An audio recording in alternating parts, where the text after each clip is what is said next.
Welcome to Kris's Corner. I'm Kris with Craft Closet. Today we'll be learning how to make name place cards. So let's get started. First, we need to decide on the name that we want, and we're going to size it to the size that we want it. Next, we'll pick a font. If you use a font that's already hooked together, like Hello Honey, then your job is so much easier. After picking the font, you'll want to create outlines. To do this on Illustrator, you would go to Type and then press Create Outlines. After creating outlines, do you see these overlapping pieces? If we keep it like this, it'll cut with these lines, so we need to use Pathfinder and unite it all to be one shape. Now you see the extra lines disappear, and so we'll get a perfect cut. If we leave it like this, it might be too thin to cut in some places, and so it'll cut apart or break apart. So next we will use Pathfinder and offset the path. For this example, I offset the path 0.03 inches. You can offset however much you want.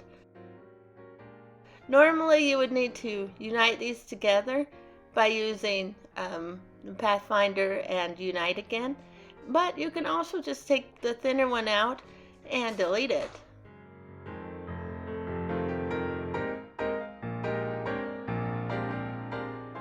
Now, if you have a word that needs to be hooked together, like it has a dot above the I or something like that, there are a few choices you have.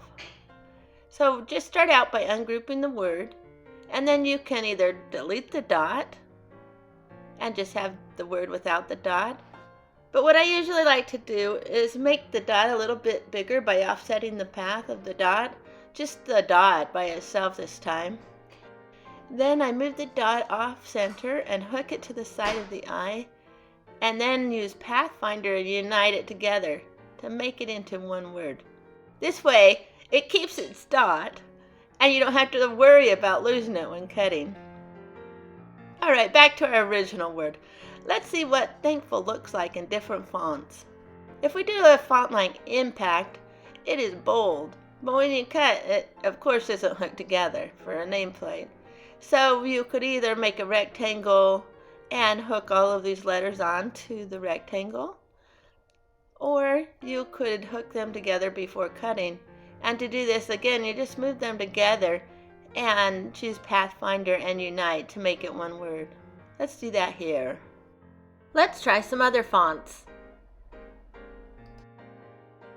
I want to change these to stroke instead of fill so I can see how they're going to cut. Let's look at a different font. This one might not be a good one to choose because of all the extra little cutouts. They might not hold together right after it cuts.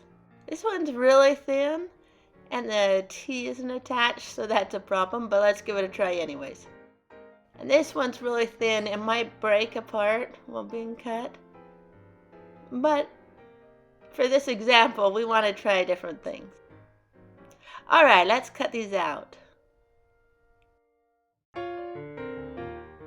Okay, let's look at each one. They actually all came out pretty good, even the thin ones.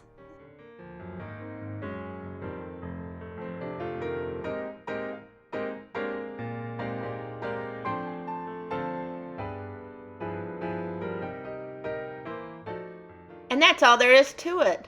That's all you need to do to make your Thanksgiving table look perfect.